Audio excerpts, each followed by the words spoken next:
بسم الله الرحمن الرحيم نحمده ونصلي ونسلم على رسوله الكريم أما بعد فأعوذ بالله من الشيطان الرجيم بسم الله الرحمن الرحيم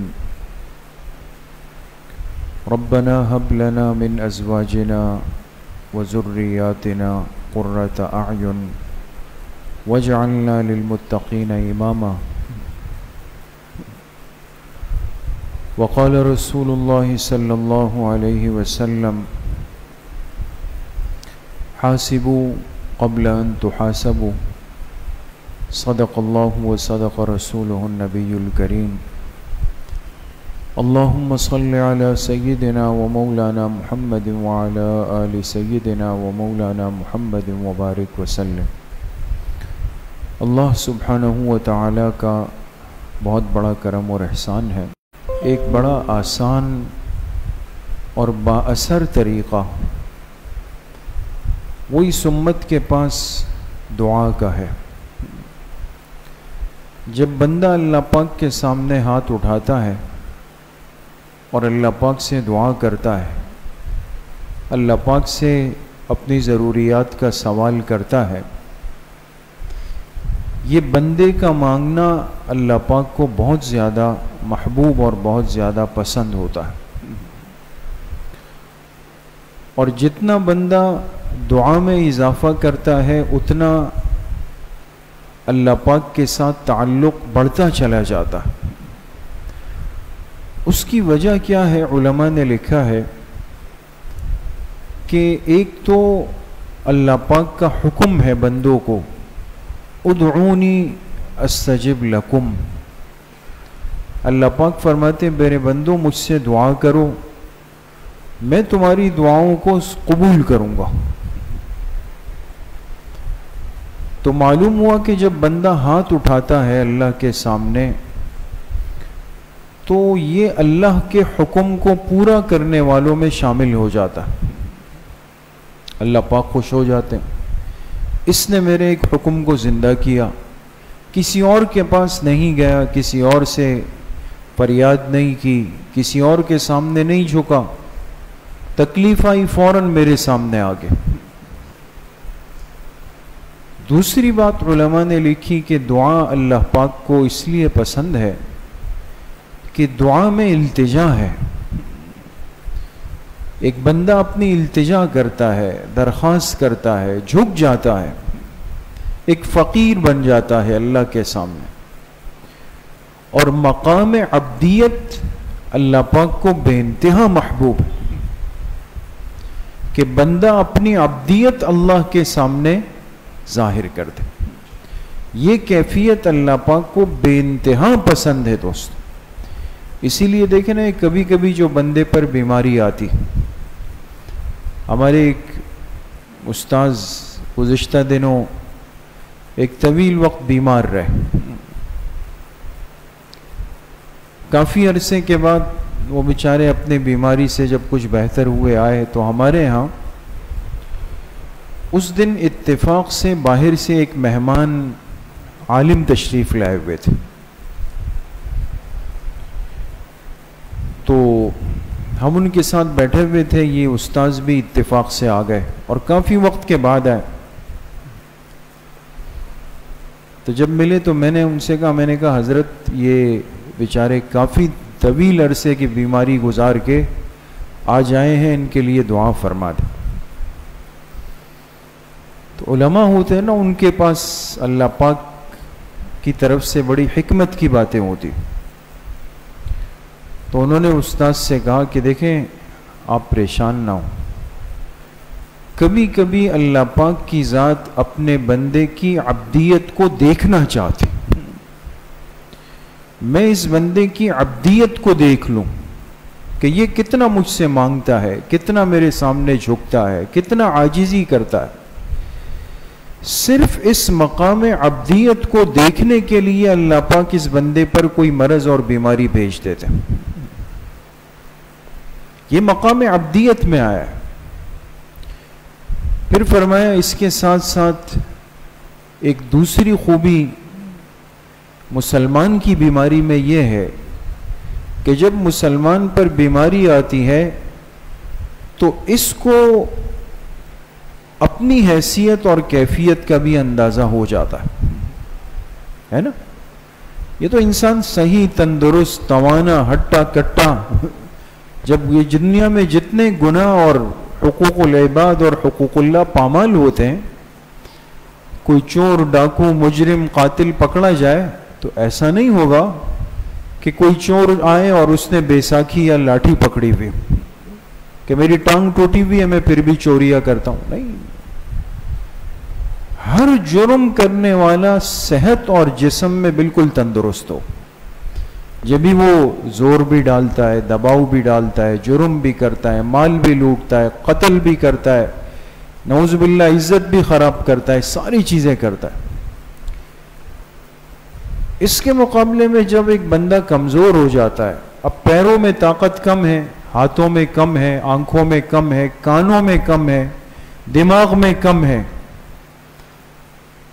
تو بابا ہم تو یہی سوچیں گے نا کہ گھر والے کبھی دال دلیا بنا کر دیں گے تاکہ میں 4 چمچے لے لوں، ہے نا. کب بیگم آئے گی تو مجھے دوائی اور پانی دے دے، وہ تو سب فکر یہ لگی ہوگی. کسی گناہ اور غلط کی خیال کی سوچ کہاں جائے گی. اس لیے اہل ایمان پر وقتاً فوقتاً بیماری کی کیفیت آتی ہے، اور جو جتنا اللہ کے قریب ہے، جتنا اللہ کا مقرب ہے، اس لیے آپ دیکھیں نا اللہ والوں کو، بڑے علماء کو، بزرگوں کو، نیک لوگوں کو آپ دیکھیں گے وہ بیچارے امراض میں، تکلیف میں، بیماریوں کے ساتھ چل رہے ہوتے. تو یہ پریشانی کی بات نہیں مومن کے لیے، بشرطے کہ وہ اپنی بیماری کے اندر اللہ پاک سے راضی رہے، اللہ سے شکوہ نہ کرے، اللہ سے خوش رہے. اللہ بیماری آپ کی طرف سے آئی اور اتنی مخلوق تھی، آپ نے منتخب کیا، یہ بھی آپ کا انتخاب تھا، آپ اس پر راضی، میں اس پر راضی ہوں، لیکن اے اللہ یہ بیماری مجھے آپ سے دور نہ کرے، یہ میرے لیے معصیت نہ بن جائے. تکلیف تو ہے لیکن نافرمانی کا ذریعہ نہیں، تو یہ بہت بڑی نعمت ہے. تو اس لیے میرے عزیزو دوستو بزرگوں، ہمیں تو ہر حال میں جو راستہ سکھایا گیا وہ کس چیز کا ہے؟ دعا کا راستہ. وہ دعا کا راستہ ہے کہ بندہ فوراً اللہ پاک کی طرف رجوع کر لے اور اللہ پاک سے مانگ لے. اس لیے ہمارے بزرگوں نے لکھا ہے کہ وہ دعائیں احادیث کی جو ہمیں سکھائی گئی، ہم یومیہ بنیاد پر اس کی پابندی کا اہتمام کریں. خاص طور پہ آج کل جسمانی امراض زیادہ ہیں، جسمانی بیماریاں زیادہ ہیں، بخار کی وبا پھیلی ہوئی ہے، اور اس کے ساتھ ساتھ بہت ساری بیماریوں کی کثرت آج ہو گئی. ایسے موقع پر ہم کیا کریں؟ ہمیں کیا کرنا چاہیے؟ دیکھیں، ایک تو مومن کو اسباب کی دنیا میں رہتے ہوئے اسباب کے استعمال کرنے کا حکم ہے. اسباب کی دنیا میں اسباب کی نفی کرنا یہ ایمان نہیں ہے دوست، یہ ایمان کا تقاضا ہے. اس لیے ایک صحابی آئے آپ علیہ الصلاۃ والسلام کی خدمت میں اور آپ سے پوچھا کہ کیا میں اپنا اونٹ باہر کھلا چھوڑ کے آ جاؤں اور اللہ پر توکل کر لوں کہ اللہ پاک میرے اونٹ کی حفاظت کریں گے؟ آپ علیہ الصلاۃ والسلام نے فرمایا اعقل الناقہ ثم توکل، اونٹ کی رسی کو باندھو پھر اللہ پر توکل کر لو. کیا مطلب؟ کہ توکل اسباب کو چھوڑنے کا نام نہیں، اسباب کو ترتیب دینے کا نام. اسباب کو انسان اختیار کرے گا، لیکن یقین، ایمان، عقیدہ یہ صرف کس ذات پر رکھے گا؟ اللہ کی ذات. میں دوائی کھاؤں گا، انجیکشن لگاؤں گا، ڈرپ لگاؤں گا، ڈاکٹر کے پاس جاؤں گا، ساری کوششیں کروں گا، لیکن اس یقین کے ساتھ کروں گا کہ ان ساری چیزوں میں اثر، شفا وہ اللہ پاک کی طرف سے آئے گی. اس لیے آج کل جو دیندار ڈاکٹر، اچھے ڈاکٹر ہوتے ہیں، اور الحمدللہ ہوتے ہیں، آپ نے دیکھا ہوگا وہ جب اپنا پرچہ لکھتے ہیں دوائیوں کا تو وہ اس کے اوپر کیا لکھتے ہیں؟ وہ شافی. بہت سارے ایسے ہوتے ہیں. حالانکہ ہمیں ایسا لگتا ہے کہ شاید یہ دینداری ہمارے اندر ہے اور ہم پتہ نہیں کتنے مضبوط. یہ تو اللہ پاک جانتے ہیں دوستو. وہ اس مقام پر بیٹھ کر بھی نیچے دوائیوں کی ایک لسٹ بنا رہے سب کچھ، لیکن اوپر لکھ دیتے ہیں وہ شافی. اپنی عاجزی اللہ کے سامنے پیش کر دی کہ اللہ یہ دوائی میں اس مریض کو دے رہا ہوں، لیکن اس میں شفا ڈالنے والی ذات تو آپ کی. تو اس لیے میرے عزیزو دوستو بزرگوں، ایک تو اسباب اختیار کرنا یہ عین ایمان کا تقاضا ہے، یہ اس کے خلاف نہیں. بعض دفعہ کیا ہوتا ہے، بہت سارے ایسے لوگ ہوتے ہیں وہ بیچارے یا پریشان ہو گئے یا تکلیف میں آ گئے یا وقت گزرتا ہے نا، ہمیں غصہ آتا ہے. ہم کہتے ہیں یہ سب غلط ہے، یہ ڈاکٹروں کو دفع کر دو. بے چینی ہوتی ہے، اس میں بھی شک نہیں. ہم کہتے ہیں یہ سب زیادہ مصیبت ہے، سب کو لات مار دو، یہ کر دو، وہ کر دو، میں یہ کچھ بھی نہیں کروں گا. تو یہ غلط ہے، ایسا نہیں کرنا چاہیے. اسباب انسان اختیار کرے اللہ کی ذات پر یقین رکھتے ہوئے. دوسری چیز وہ کیا ہے کہ انسان احتیاط والی زندگی کو اختیار کرے. احتیاط کو طب کی دنیا میں پرہیز کہتے ہیں. پرہیز، اور دیکھیں پرہیز اس کا حکم واجب کا ہے، واجب کا. علاج اور دوائی سنت ہے، لیکن پرہیز کیا ہے؟ واجب ہے. قرآن کریم میں اللہ پاک ارشاد فرماتے ہیں کہ فَإِن لَمْ تَجِدُوا مَاءً، آگے فَتَيَمَّمُوا، اگر تمہیں پانی نہ ملے، پانی نہ ملے. طلبہ بیٹھے ہیں، باقی احباب بھی جانتے ہیں پانی نہ ملنے کی ایک صورت تو یہ ہے شرعی اعتبار سے کہ 1 میل کے فاصلے میں پانی ختم ہو جائے. آپ اس وقت مسجد میں بیٹھے ہیں، شہزادہ مسجد میں، وضو خانے میں پانی بند ہو گیا، لیکن پتہ چلا جی باہر والے وضو خانے میں پانی ہے، تو آپ تیمم کر سکتے ہیں؟ آپ نہیں کر سکتے. یا پتہ چلا بھئی گھر میں پانی آ رہا ہے، تیمم نہیں کر سکتے. 1 میل کے فاصلے میں پتہ چلا پانی بند ہو گیا، نہیں ہے، پانی دستیاب نہیں ہے، ختم ہو گیا. ایسی صورت میں یہ بندہ تیمم کر سکتا ہے. یا پانی نہ ملنے کا مطلب یہ ہے کہ پانی کے استعمال پہ قدرت ختم ہو گئی. قدرت کیسے ختم ہو گئی؟ کہ اب پانی ہے لیکن اتنی گہرائی میں نیچے چلا گیا ہے کہ نیچے سے کون لے کے آئے پانی کو. مشین خراب ہے، یا مشین صحیح ہے لیکن پورے شہر میں لوڈ شیڈنگ ہو گئی. اب پانی کو دیکھ رہے ہیں لیکن پانی نکل نہیں سکتا. یا جہاں پانی ہے وہاں کوئی خونخوار درندہ یا کوئی غلط قسم کا قاتل آدمی وہاں بیٹھا ہوا ہے، جو جا رہا ہے اس کو نقصان دے رہا ہے. پانی پر آپ کی قدرت ختم ہو گئی. اسی طریقے سے ایک صورت یہ ہے کہ آدمی ایسی بیماری یا بخار یا جسمانی تکلیف میں آئے کہ ڈاکٹر طبیب اس کو کہے کہ بھئی اب آپ پانی کا استعمال کریں گے تو تکلیف بڑھ جائے گی. جیسے بعض دفعہ زخم لگ جاتا ہے، آپریشن ہو جاتا ہے، کوئی تکلیف ہو جاتی، آپ پانی جسم پہ نہ لگائیں. تو بھئی مجھے تو نماز پڑھنی ہے، تو میں کیا کروں گا؟ پانی ہے بھی، گھر میں بھی آ رہا ہے، مسجد میں بھی آ رہا ہے، لیکن پانی کے استعمال سے میرے مرض کے بڑھنے کا اندیشہ ہے، جسم کو نقصان کا اندیشہ ہے. تو تمام فقہا نے لکھا کہ یہ بندہ بھی کیا کرے گا؟ تیمم کرے گا. پاک مٹی یا پاک پتھر پہ ہاتھ مار کے تیمم کے 2 فرض پورے کر لے گا. یہ کیا ہے دوستو؟ یہ پرہیز ہے. حالانکہ پانی تو موجود ہے، قریب میں موجود ہے، استعمال بھی کر سکتا ہے، لیکن استعمال سے جسم کو نقصان پہنچے گا. تو حکم دے دیا فتیمموا کہ تم تیمم کر لو. تو اس لیے علاج اور دوائی کی فکر کی، لیکن دوائی بھی کھائی اور اس کے اوپر 2 کپ چینی والی چائے بھی خوب پیٹ بھر کے پی لی. یہ بھی دھوکہ ہے. بعض لوگ کیا کرتے ہیں، اپنے نفس کے تقاضے پہ عمل کرتے ہیں، نفس کے تقاضے پہ۔ مثال کے طور پہ شوگر ہے، خوب ٹھنڈے میٹھے شربت چل رہے ہیں، یا بی پی ہے اور خوب مرغن نمکین غذائیں چل رہی ہیں۔ جب بچے یا گھر والے یا کوئی کہے کہ جی آپ کیا کر رہے ہیں، بھائی اللہ پر توکل ہے نا، بھائی اللہ کی ذات سے بڑھ کے کون ہے؟ یہ نفس پرستی کر کے اس کو توکل کہہ رہا ہے۔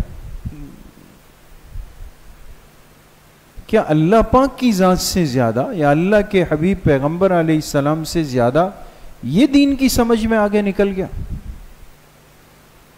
پرہیز واجب ہے، انسان دوائی لے، علاج کرے، پرہیز بھی کرے، موذی چیزوں سے اپنے آپ کو دور رکھے۔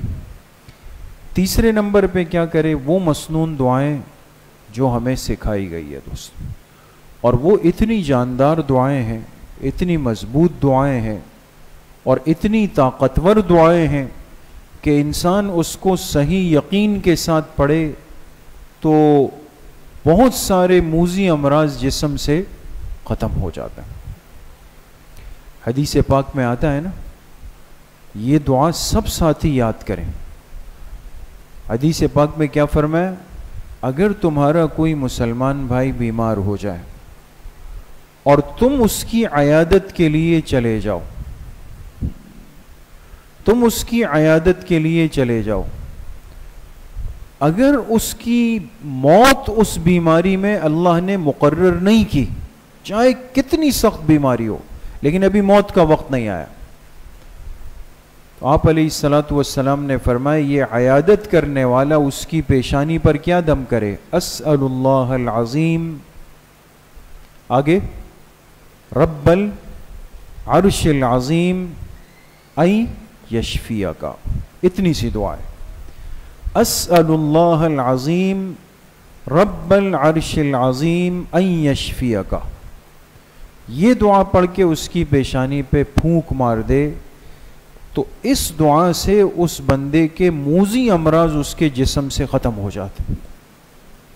اب ہم مریض کی عیادت کے لیے تو جاتے ہیں، پھل فروٹ بھی لے جاتے ہیں، باغ جا کے باتیں بھی، بہت اچھی بات ہے، عیادت کا اجر ہے، اتنا بڑا سنت عمل جس سے اس کو شفا مل سکتی تھی وہ مجھے پتہ ہی نہیں ہے، وہ ہو ہی نہیں رہا۔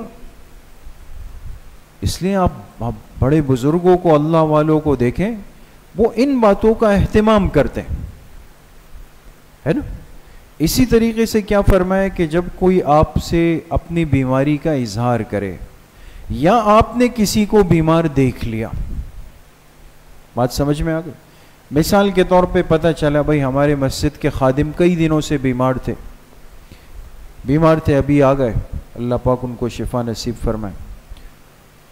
اب آپ گئے ان کی عیادت کے لیے، آپ کو پتہ ہے یہ کئی دنوں سے بیمار تھے، آپ نے جب گئے کہا لا بأس طہور انشاءاللہ۔ دیکھیں یہ سنت دعا ہے، اس میں آپ کو سنت کا ثواب ملا، عیادت کا ثواب ملا، مسنون دعا کا ثواب ملا، مریض کو اس سے شفا ہو، مریض کو اس سے تسلی ہو گئی۔ کیا فرمائے؟ لا بأس طہور انشاءاللہ، کیا مطلب؟ پریشان نہ ہو میرے بھائی، یہ بیماری تو آپ کی پاکی کا ذریعہ ہے، یہ تو آپ کے جسم کو پاک کرنے آئی ہے، اس لیے کہ مومن کی بیماری وہ اس کے جسم سے گناہوں کو دھو رہی ہوتی، اس لیے مومن زندگی کے آخری ایام میں کیوں بیمار ہوتا ہے؟ اللہ کی مہربان ذات، اللہ پاک چاہتے ہیں یہ بندہ جب میرے پاس آئے نا، دنیا کے کچھ دن کی تکلیف، بے چینی، لیکن برداشت ہے، آخرت کی کوئی برداشت کر سکتا ہے دوست؟ سوچ بھی نہیں سکتا۔ اس لیے اللہ پاک اس بندے پر کچھ بیماری ڈال دیتے ہیں اور وہ اس کی جسم کی طہارت کا ایک سلسلہ چل پڑتا۔ دو ہو گئی۔ تیسری دعا حدیث پاک میں کیا سکھائی گئی، یہ ہر ایک کو پڑھنی چاہیے۔ آپ علیہ الصلاۃ والسلام نے ارشاد فرمایا کہ جو بندہ اس دعا کا اہتمام کرے تو ہر قسم کے بڑے چھوٹے امراض سے محفوظ رہے گا۔ وہ دعا کیا ہے؟ اللہم انا نعوذ بک من البرص والجنون والجزام وسيء الأسقام اللهم إنا نعوذ بك من البرص والجنون والجزام وسيء الأسقام. دیکھ تین بڑی دعائیں، تین بڑی بیماریاں. اے اللہ میں آپ کی پناہ مانگتا ہوں برس سے.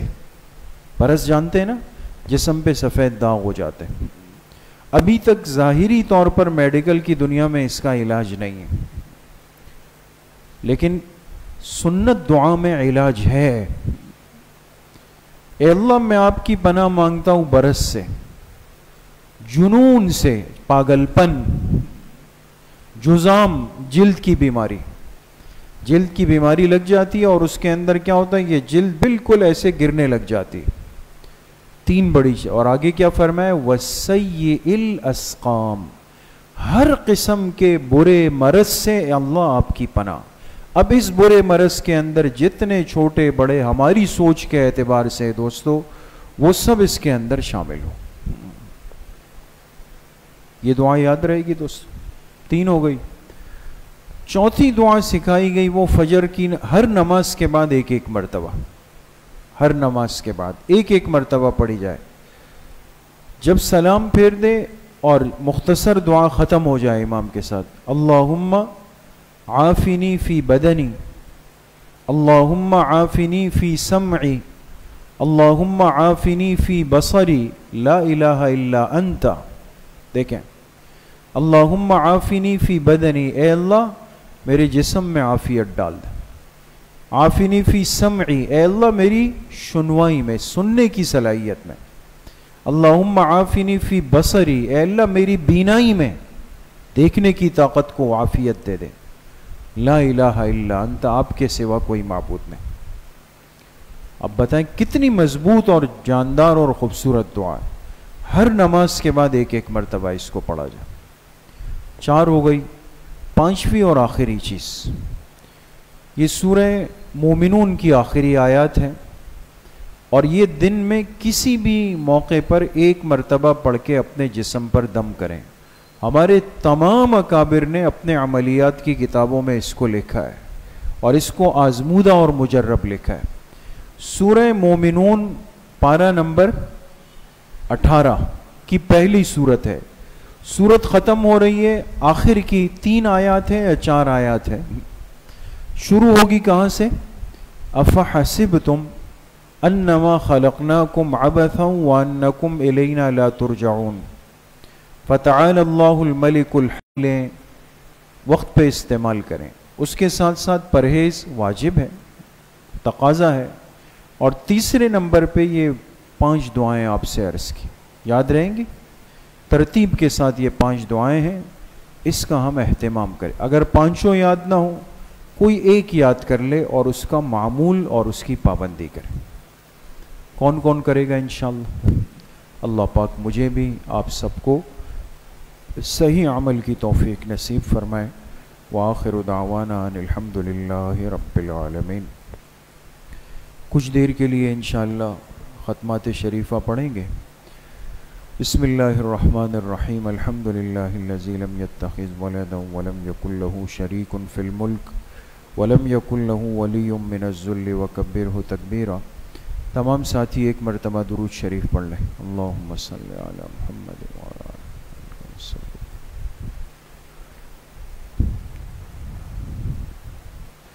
ایک مرتبہ سورہ فاتحہ پڑھ لیں. الحمدللہ رب العالمین.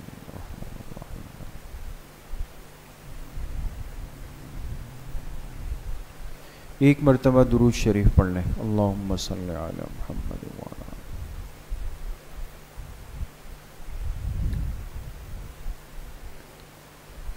ایک مرتبہ سورہ الم نشرح پڑھ لیں. بسم اللہ الرحمن الرحیم. الم نشرح لک صدرک ووضعنا عنک وزرک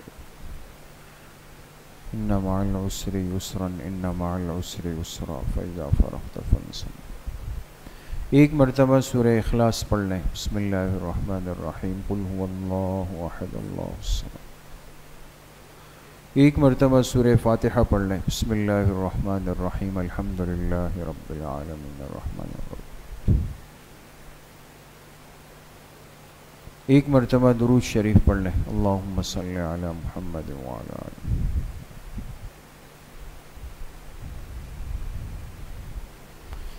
7 مرتبہ پڑھیں، اللہم یا قاضی الحاجات، اللہم یا قاضی الحاجات۔ 7 مرتبہ پڑھیں، اللہم یا کافی المہمات، اللہم یا کافی المہمات۔ 7 مرتبہ پڑھیں، اللہم یا دافع البلیات، اللہم یا دافع البلیات۔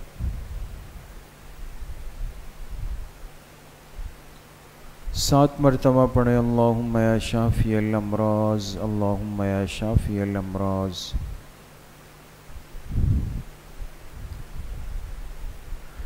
7 مرتبہ پڑھیں، اللہم یا رفیع الدرجات، اللہم یا رفیع الدرجات۔ 7 مرتبہ پڑھیں، اللہم یا مجیب الدعوات، اللہم یا مجیب الدعوات۔ 7 مرتبہ پڑھیں، اللہم یا ارحم الراحمین، اللہم یا ارحم الراحمین۔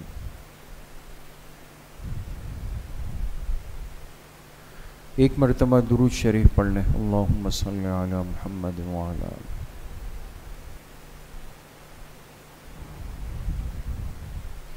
3 مرتبہ پڑھیں، حسبنا اللہ ونعم الوکیل، حسبنا اللہ ونعم الوکیل۔ 1 مرتبہ درود شریف پڑھ لیں، اللہم صلی علی محمد۔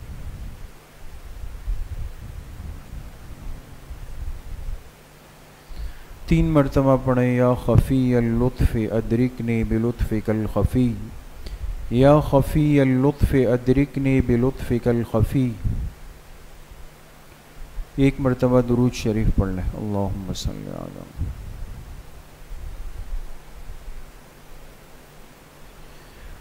3 مرتبہ پڑھیں، لا حول ولا قوة الا باللہ، لا حول ولا قوة الا باللہ۔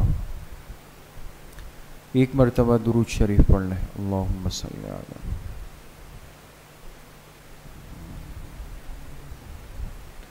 3 مرتبہ پڑھیں، ذالک فضل اللہ یؤتیہ من یشاء واللہ ذو فضل علی المؤمنین، ذالک فضل اللہ یؤتیہ من یشاء واللہ ذو فضل علی المؤمنین۔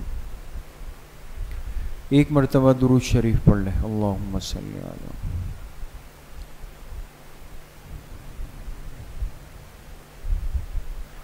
3 مرتبہ پڑھیں، یا لطیفا بخلقہ یا علیما بخلقہ یا خبیرا بخلقہ، الطف بنا یا لطیف یا علیم یا خبیر، یا لطیفا بخلقہ یا علیما بخلقہ یا خبیرا بخلقہ، الطف بنا یا لطیف یا علیم یا خبیر۔ 1 مرتبہ درود شریف پڑھ لیں، اللہم صلی علی محمد۔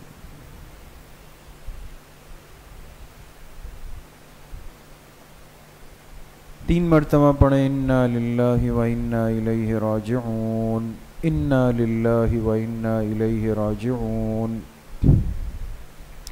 1 مرتبہ درود شریف پڑھ لیں، اللہم صلی علی محمد۔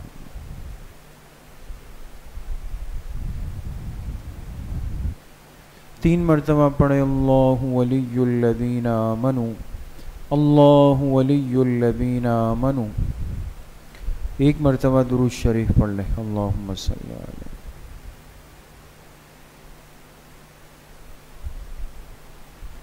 3 مرتبہ پڑھیں، واللہ ولی المؤمنین، واللہ ولی المؤمنین۔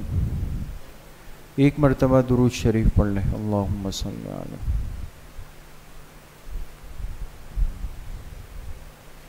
3 مرتبہ پڑھیں، رب اغفر وارحم وانت خیر الراحمین، رب اغفر وارحم وانت خیر الراحمین۔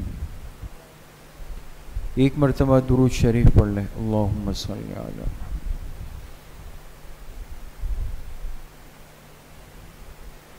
3 مرتبہ پڑھیں، یا لطیف یا خبیر یا ودود یا شکور، یا لطیف یا خبیر یا ودود یا شکور۔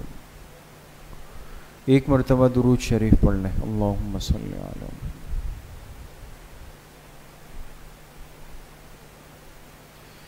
3 مرتبہ پڑھیں واعف عنا واغفر لنا وارحمنا انت مولانا فانصرنا علی القوم الکافرین.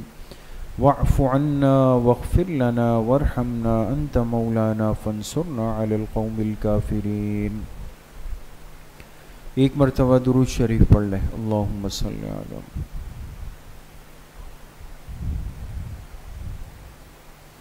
3 مرتبہ پڑھیں یا رحمانو یا رحیمو یا اللہ یا کریمو. یا رحمانو یا رحیمو یا اللہ یا کریمو. ایک مرتبہ درود شریف پڑھ لیں. اللہم صلی علی.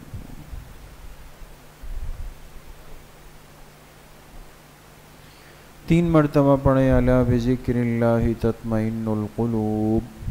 الا بذکر اللہ تطمئن القلوب.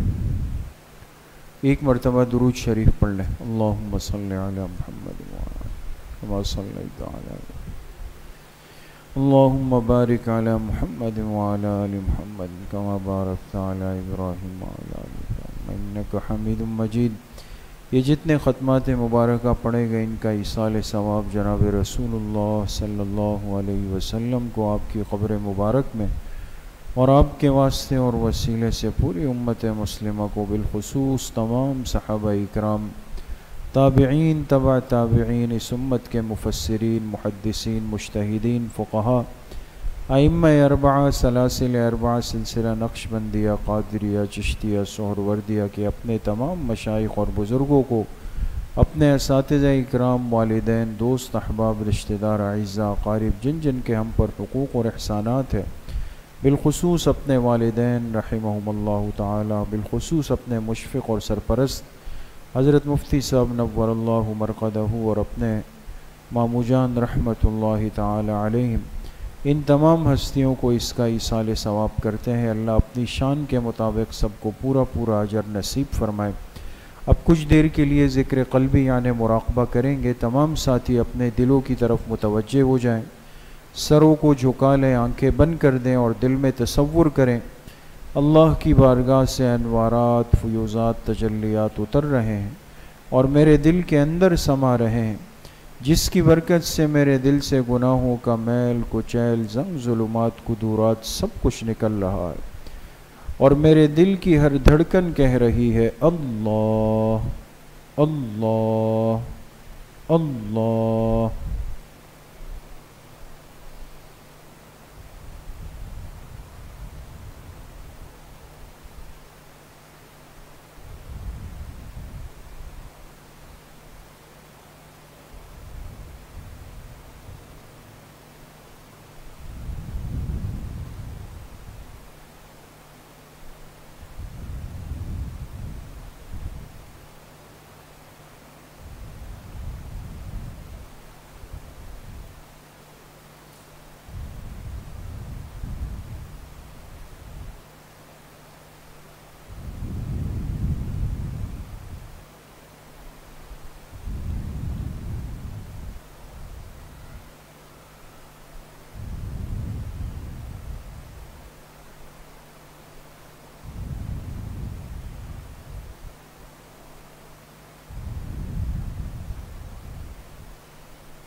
لا الہ الا اللہ محمد الرسول اللہ الحمد للہ رب العالمین والصلاة والسلام علی سید الانبیاء والمرسلین سیدنا و مولانا محمد وآلہ وصحبہ اجمعین.